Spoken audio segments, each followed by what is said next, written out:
Wendy,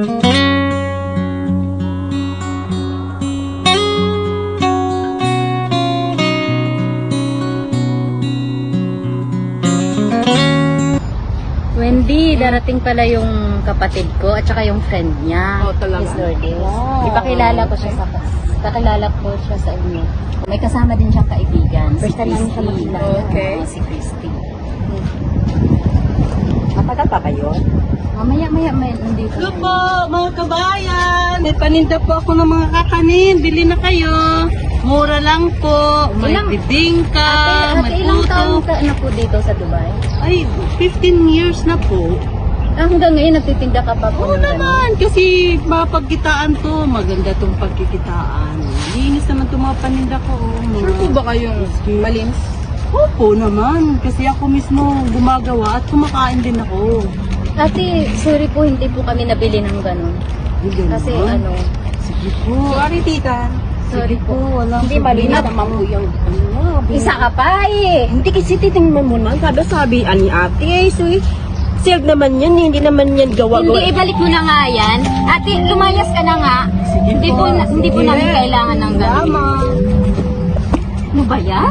Hi, sis. Hi, sis. Linda, ito pala yung Kanina pa kayo? Yung friends ko. Ano pala nangyari dito? Ayun si ate, nagtitinda kasi dito, pinalayas namin. Ba't mo pinalayas? Eh bakit Hindi mo ba kilala ang tao na yun? Eh bakit ba? Sino ba siya? Yun, kahit nagtitinda yun mismo ang inutangan ko ng pera para makapunta ka dito sa Dubai. Oo nga. Hindi mo nga kasi alam, minamalit mo yung tao. Ate, Pangit yun, be. Pangit yun, sis, talaga, sis, sa totoo lang.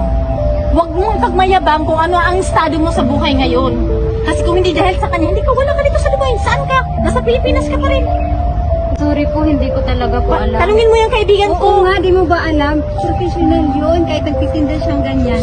Di mo ba alam mga anak nila mga professional, tatlong anak niya. Kaya siya nagsasakripisyon ganyan. Professional lahat ng anak graduate. Ikaw ba?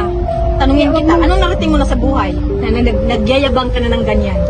Ate, sorry po, hindi ko talaga po alam na siya pala yung nakakatulong sa akin para...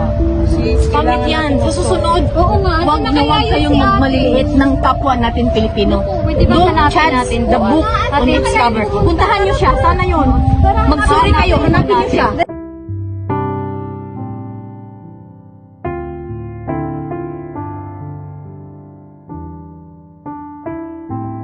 Iki, kumusta? Ay, gusto ko sanang mag-sorry sa inasal ng kapatid ko. Pasensya talaga na pinapalayas ka niya.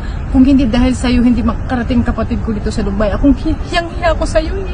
Okay lang yun. Kasi nakahiram ako ng pera sa'yo. Okay lang Tapos po. ganyan pa inasal sa kanya. Mag-sorry ka sa kanya! Ate Vicky, sorry po. Hindi ko po alam na ikaw pala yung nakakatulong po sa akin para makapunta pa ako dito sa Dubai. Oo, kung hindi dahil sa kanya, sis. Grabe. Hindi dahil sa kanya. I'm sorry talaga ng malaki. Sorry, tita. Okay lang, sanay na po ako niyan ng mga ganyan, mga kababayan natin, mga mata pobre eh. So, okay lang yun. Ganun talaga ang buhay. Kailangan tsaga-tsaga lang. Kailangan pasensya. Ate, sorry po. Pasensya. At saka, ate, sorry po talaga. Okay lang. Okay lang yun. Huwag mapagmataas. Kasi po, nabigla-bigla lang po on the ground, talaga. sis. Okay lang po. Naintindihan ko po yun. Kasi lahat naman ng kabayan, hindi lang naman kayo ang nagsasabi sa akin ng ganyan eh. Ninamata nila ako. Pero okay lang, basta ako, alam ko yung ginagawa ko ay tama. Wala akong tinatapakan, hindi ako nang pagkalimos. Nagbibinta po ako Pero siya eh. nakatulong sa akin, imagine. Yan, alam mo na yun. Ganyan lang yung trabaho niya, yung negosyo niya. Si ate. Pero siya nakakatulong sa akin. Malaki pa yung pera yung hiniram ko sa kanya para makapunta ka lang dito. po talaga ka po. Hindi ko po alam eh. Okay lang po yun. Naintindihan po kita. Okay lang. Siya talaga, sis. Pasensya. Sige lang sis. Maraming salamat ulit.